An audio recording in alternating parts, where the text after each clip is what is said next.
May I invite you to come one row closer? I thought there would be, you never know how many people will come. You just never know. You just never know. And I thought rather than sitting waiting, that I could start with some preliminary remarks that I hadn't intended to say, just to keep us all from being too bored. I thought that I would introduce myself. I hadn't thought of that. I thought I'd just talk about what I want to talk about. And if I introduce myself, I'd say I've been a psychologist for all these years and blah, blah, blah. And that's supposed to make people think that I have some authority or some knowledge or some wisdom. That's why people say things like that.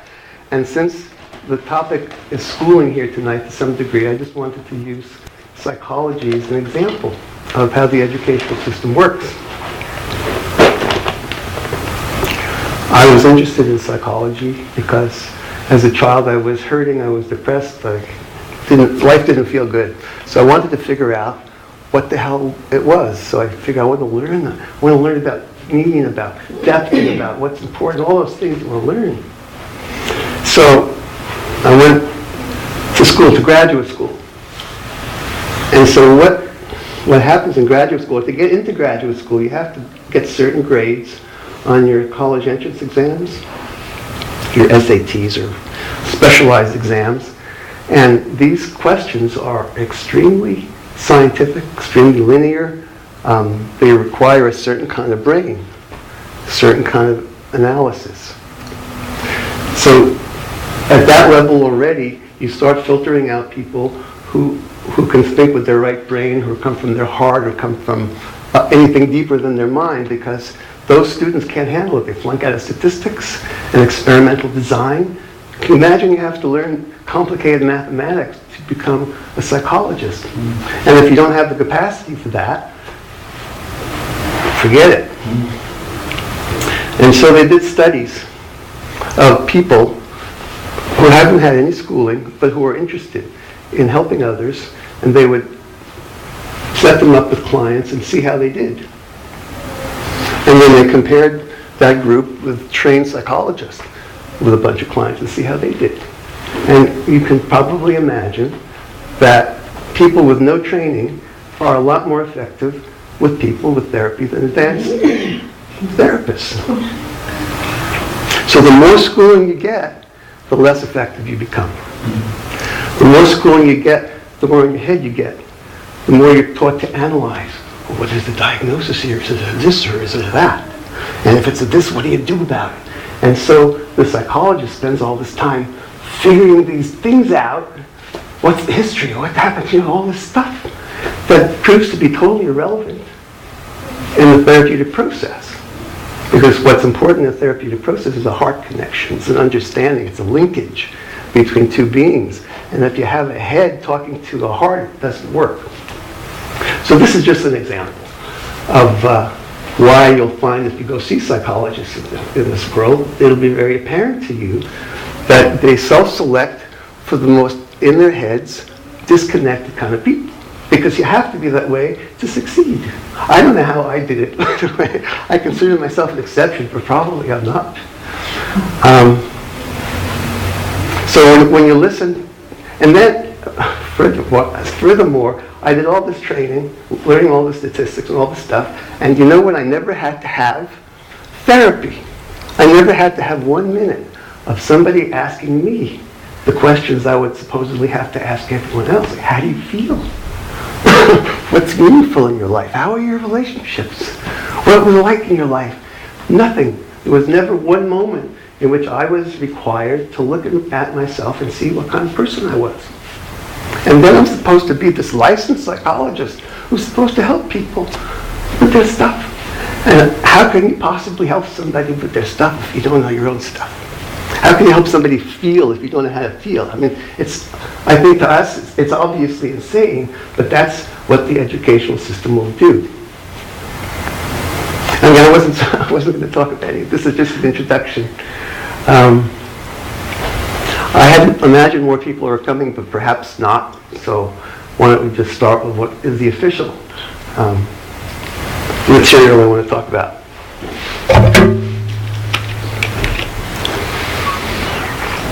I think more people are coming, and I think a lot of people may have got lost, but I hear rattling in the hall there.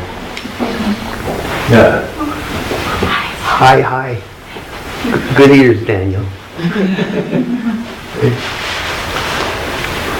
Are you ready with your recording? I'm just going to double check, but I think everything is great.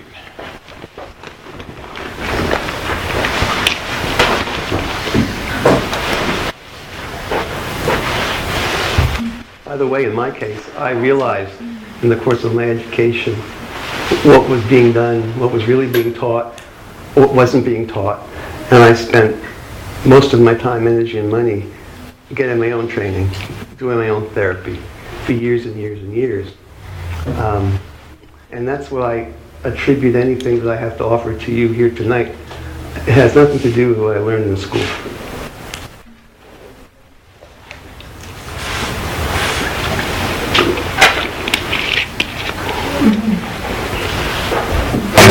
So you ready? Yeah, I'm ready. You still think there's rattlings in the hall? There's some rattlings, but those are the people that just came, right? I hear somebody in the hall. Oh, okay. All right, yeah, you were ready. We're good. Why don't we start, just for the fun of it, of closing our eyes.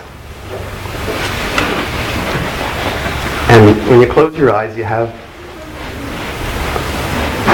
an apparent problem. It's not a problem, but all of a sudden, you don't have visual input. So our attention, 90% of our attention usually goes through what we look at with our eyes. And all of a sudden, if our eyes are closed, what do we therefore look at? So I invite you just for the moment to notice what your attention is on now that your eyes are closed. And since I'm speaking to you, the chances are that you're focusing on the sound of my voice and the thoughts that you're having about what you're hearing. So just take a moment and notice what you're doing. Notice that you're listening. Notice that you're sitting.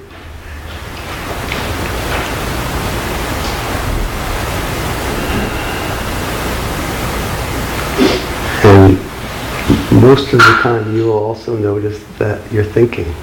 Most of us don't notice we're thinking. We're just thinking unconsciously. We get wrapped up in thought and it's just sort of occurring. But for the moment, let us notice that we're not the thoughts. That we're not the listener. The listening is happening, but we're watching it.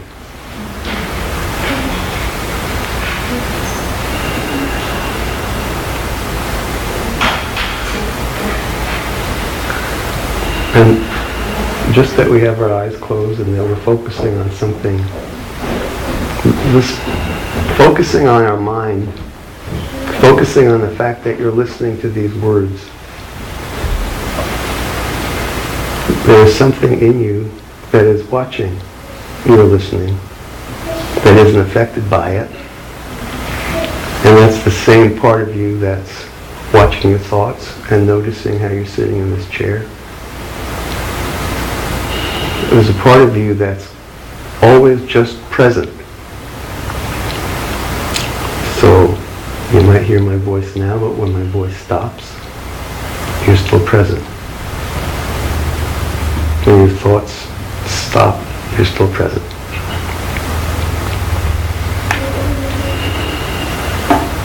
It's the ability to distinguish between your presence and your thinking that is one of the major learnings in life. The difference between awareness and thought. So we begin as a meditation to sit in awareness and watch the comings and goings of thinking. And as we sit in constant awareness, we notice that thoughts come and go. Feelings come and go. Sensations come and go. Everything comes and goes except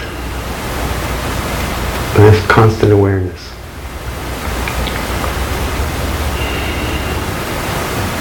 And this constant awareness is invisible and impossible to apprehend because it's always the same.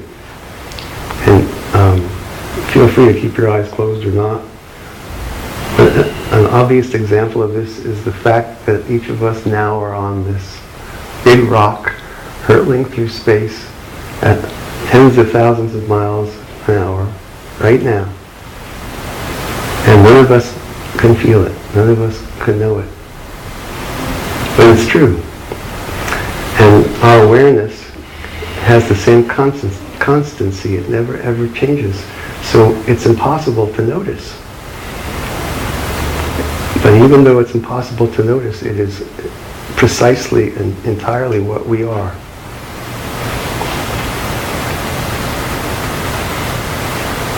So when people go looking for themselves, looking for the truth of themselves, it's clearly impossible to do so because the truth of themselves is already there, looking for itself.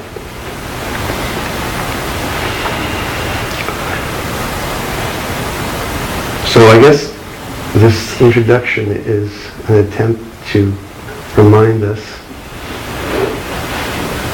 what we are. We are that which doesn't change.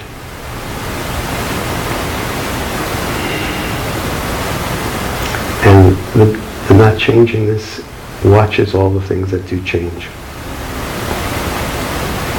So 13.5 billion years ago there was this Big Bang. But before the Big Bang, there was nothing.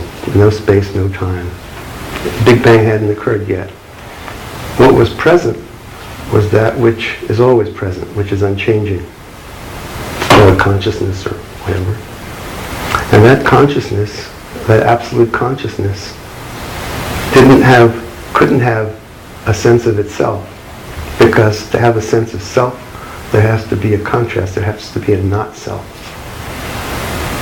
And this consciousness, perhaps in an attempt to experience itself, exploded.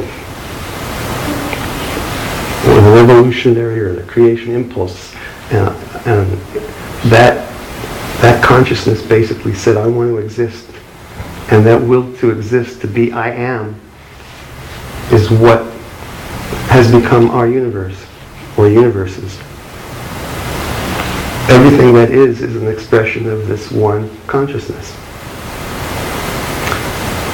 In the past, this stuff was kind of theoretical or spiritual, but it's no longer such because our science has caught up with it. And just to give you an example of the truth of this, and you probably already know this, that our scientists have looked at what appears to be stuff. Bodies, matter, whatever you can see. And as you look at that stuff, which appears to be solid, and you look closer and closer and closer, you get smaller and smaller and smaller and smaller particles. And at the very bottom of that, the particles aren't even particles, it's just energy, it's just waves. And in order to change those energetic waves into something, a particle, or chair, or whatever, you have to have consciousness. Consciousness is that which forms everything. And so that one consciousness is everything. It couldn't exist without that. So the story I'm telling tonight here is, as parents, as people, talking about schools and education, what do we want to teach our children? And the answer that I come up with is, the most important question is, who am I? What am I?